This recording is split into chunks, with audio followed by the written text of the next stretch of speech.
Man, it is really cold, both in Jailbreak and in real life. Let's warm ourselves up by reacting to more hot takes that you guys submitted. A few months ago, I asked you guys to send in your most unpopular opinions regarding Jailbreak features, and today I'm going to be reacting to them. These hot takes will only become hotter and hotter the further we get through the video, so I hope you're ready. Make sure to leave some of your own unpopular opinions down below in the comments, and leave a like on the ones that you disagree with so they get upvoted more and we see which ones are truly the most unpopular. Anyways, let's go ahead and get started. The first hot take comes from several people where they say that cops are too OP. The taser and the cuffs are too overpowered. I disagree with this take. I think the taser and the cuffs are perfectly fine. Sometimes I think the range on the cuffs is a bit much, but honestly, I still think it's fine. So many criminals in game often shame me for using the taser when I'm arresting people, but like, what else am I gonna use? Cops have a more difficult time in combat compared to criminals since A, they have to arrest people and keep them alive, not kill them, whereas criminals can just go ahead and kill the cop. Second,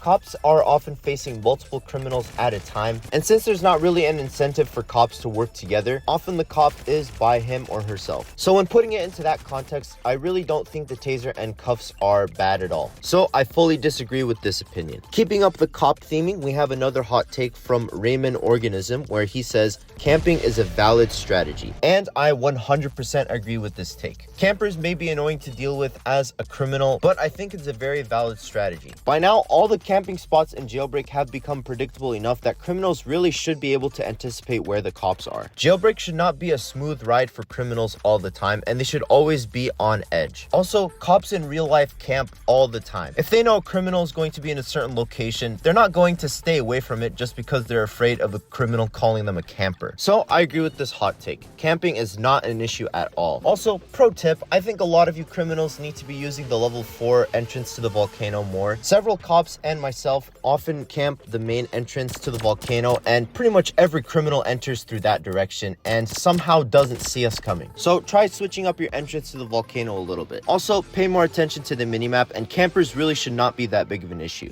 Next hot take comes from Bizarreness. Here he basically expresses his opinion that new creators are being funneled into Jailbreak, but the game is starting to slow down and they're not even choosing new creators that often. And he thinks it's unfair that a lot of seasons since season 20 just have the same few people winning again and again. And honestly, I kind of agree. It does kind of suck that newer creators are not recognized as much, and I hope with future seasons and vehicle additions that newer creators are recognized a little bit more. After that, we have a hot take from Alice where he says the Jailbreak versus Mad City drama was dumb. Now let's break down this take a little bit more. If we're talking about kids fighting between each other, which game is better, Jailbreak or Mad City, I kind of agree. A lot of it was petty and stupid, but if we're talking about the actual competition between the games themselves, I actually don't think it was dumb at all, and I think it was one of the best things to ever happen to both games. Mad City competing with Jailbreak for the top spot forced Jailbreak to think out of the box more and create more innovative updates and at a faster pace. Mad City was adding features that people had wanted in Jailbreak for a long time. For example, Mad City added planes very early on, which was something players initially wanted from Jailbreak for years, but at first was not possible. But since Mad City added planes, the devs realized they had to do something like that because there was a game out there doing what they could not. I think the competition made Jailbreak a way better game, and I think that the year where Mad City was competing with Jailbreak is the best year in Jailbreak history, but the competition also made Mad City way better. I remember after Jailbreak revamped its jewelry store, Mad City revamped their jewelry store a few weeks afterwards, and the Mad City jewelry store was made a lot better. Next hot take comes from A Sataro where he says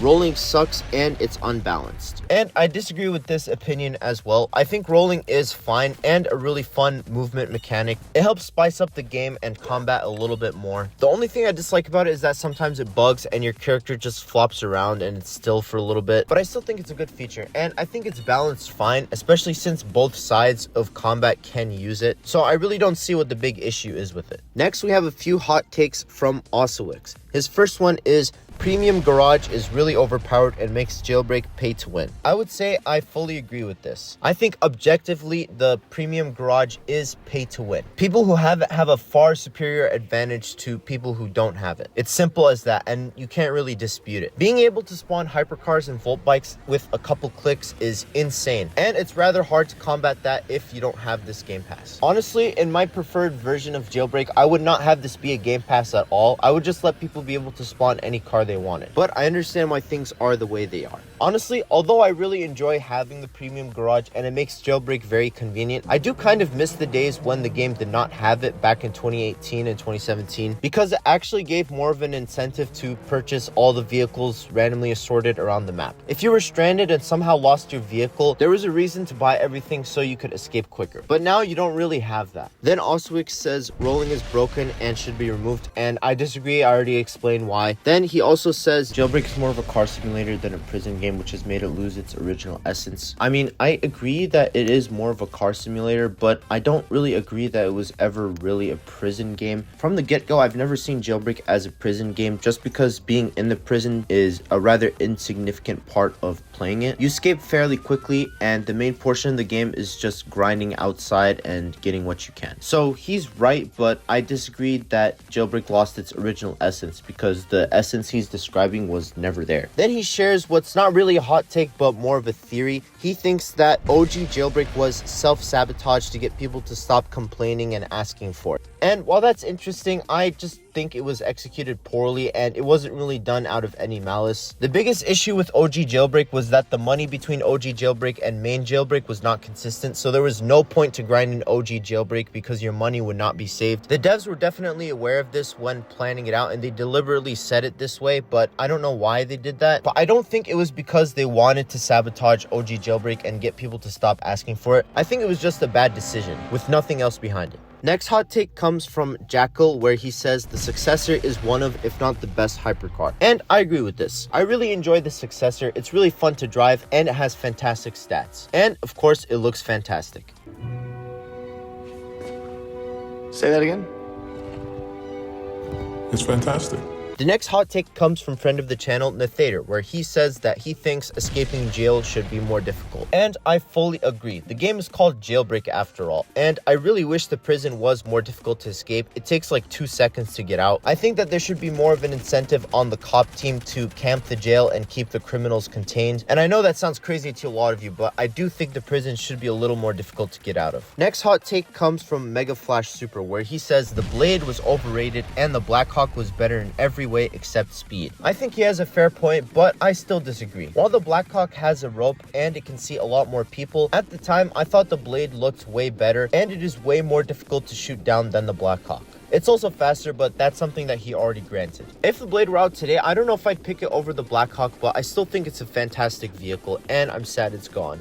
Oh boy. Next we have a few spicy hot takes from Metal Sentry. First, he thinks that all of Critstyx's contributions to the game were terrible and harmed the game's future. First, he thinks trading was bad since it made the devs focus a lot of future updates towards the trading community rather than improving gameplay. He thinks hyperchromes are really bad because it's just you doing the same thing again and again and again for a small chance of getting it. He thinks the CEO boss battle is one of the worst boss battles he's ever done, and he thinks that crew battles were bad. So he was happy that Critstyx was let go of the development team. Well, no surprise to a lot of you guys, I don't agree with this, and I actually really enjoyed most of what Critstyx had to offer. For trading, I think it was a great addition to the game, and I think it was executed about as well as it could have been. I'm really happy that trading was put in a totally separate game so it didn't mess with the main gameplay, and that there's a lot of safeguards in check, though of course some people will still get scammed. And I just disagree that a lot of the updates shifted towards the trading community as someone who does not trade at all. Just going through a few of the post-trading updates, the July update added the limited snake vehicle,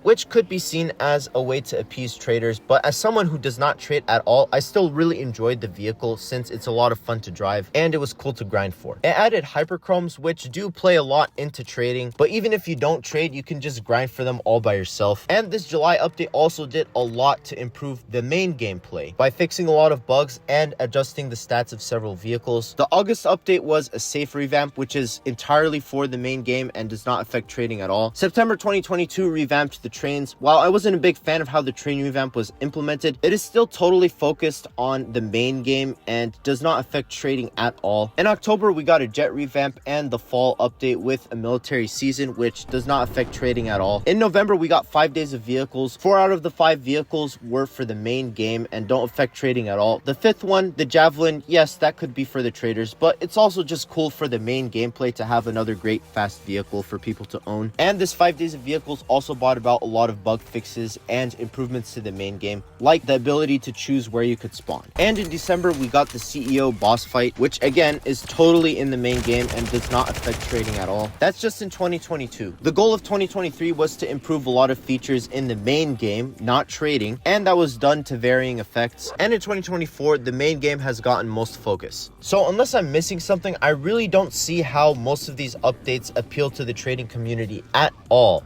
And as someone who is not a part of the trading community, I still really appreciated most of these updates. So I really don't understand this point. However, I do agree a little bit with his point on hyperchromes. I don't think they're horrible, and I'm glad that they're there for people who want to get them. But just robbing stuff a crazy amount of times to get them just isn't something that interests me. And yeah, I don't think it's a great progression system at all. As for the CEO boss fight, I think it's totally fine. I don't think it's one of the worst boss fights I've ever done. I asked him to elaborate a little bit more on why he thinks the CEO boss is so bad. If you want to pause, you can read his explanations a little bit more. I think he has some fair points, and I would definitely like the CEO boss to be more exciting, but I still don't think it's bad. I still think it's a good utilization of Jailbreak's combat mechanics. I just think it's a little bit boring, but I don't think it's horrible. I think it's perfectly fine. On the final Critstyx edition, I do agree that crew battles were not executed nearly as well as they should have been, but I do think they had a lot of potential to be great. I just think conceptually, it was a big mistake having them be limited to only one game mode, which was the crew battles themselves. I think crew battles could have had a lot of potential to bring back old Jailbreak game modes and have crews do more than just robbery challenges against each other. So I largely disagree with Metal Sentry's opinion on Critstyx, but I do think he has some fair points about some stuff that Critstyx added. Next hot take from Metal Sentry, he says the Jailbreak lore is laughable.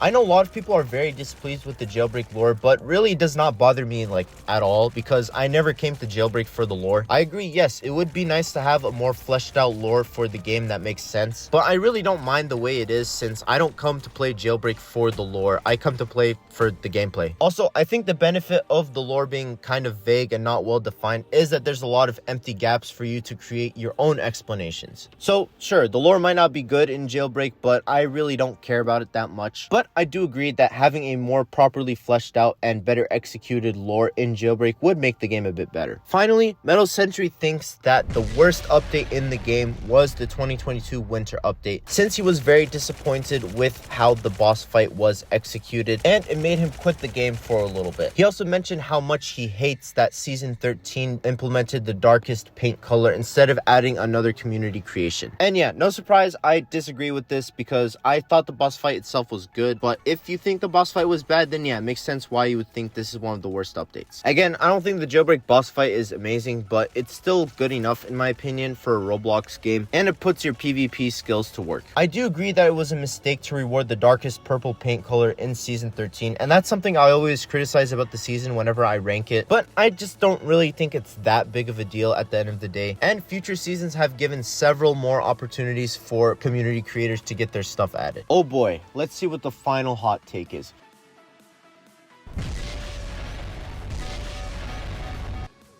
Ah, it's so hot that my winter avatar is melting back to normal. Ooh, let's see what this says. Ah, it's from Alonzo, and it says, the legs sticking out of a car makes it more special, and that's why I love Torero.